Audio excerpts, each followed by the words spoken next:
Hello guys, நாங்கள் lorry restoration video போடுறோம். இதுதான் பார்ட் 3 வந்து பார்த்தீங்கன்னா இது ரெடி பண்ணியாச்சு. மேலே ஒன்று போட்டு சைடில் ஒன்று போட்டோன்னா பக்காவாக வண்டி ரெடி ஆகிடும். அதுக்கப்புறமா கீழே அங்கெல்லாம் டிஜே லைட்டு நம்மளாம் வச்சுட்டு வண்டிக்கு வந்து பார்த்திங்கன்னா கருப்பு கலர் டயர் அடிக்க போகிறோம். அது ப்ளூ கலரில் இருக்குது. அதுக்கு வந்து பார்த்திங்கன்னா நாங்கள் வீட்டுக்கு அடிப்போம்ல அந்த வெக்கெட்டு அந்த பிளாக் கலரில் வந்து பார்த்திங்கன்னா இந்த டயரில் பக்குவமாக அடிச்சுருக்கோம்.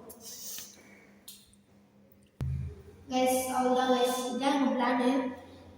டயர் பிளாக் கலர் அடிச்சுட்டு வண்டி அங்கங்கே லைட்டிங் செட்டப்லாம் பண்ணிட்டு ஃபுல்லாக கவர் பண்ணிட்டு அதுக்கப்புறமா அடுத்தடுத்த பண்ணுறதை அடுத்தடுத்து உங்களுக்கு வீடியோவில் காமிக்கிறோம். தொடர்பில் இருங்க, ஓகேவா? மறக்காம நம்ம சேனலை சப்ஸ்கிரைப் பண்ணி வச்சுக்கோங்க. இதுக்கு முன்னாடியே பார்ட் 1 பார்ட் 2 போட்டாச்சு, போய் பாருங்க மக்களே. பாய் அப்படிங்க ரொம்ப ஆமாம் கைஸ், ஏன்னா யாருமே சப்ஸ்கிரைபே பண்ண மாட்டேங்கிறீங்க. மறக்காம சப்ஸ்கிரைப் பண்ணிட்டு பாருங்க. தொடர்பிலே இருங்க. நாங்கள்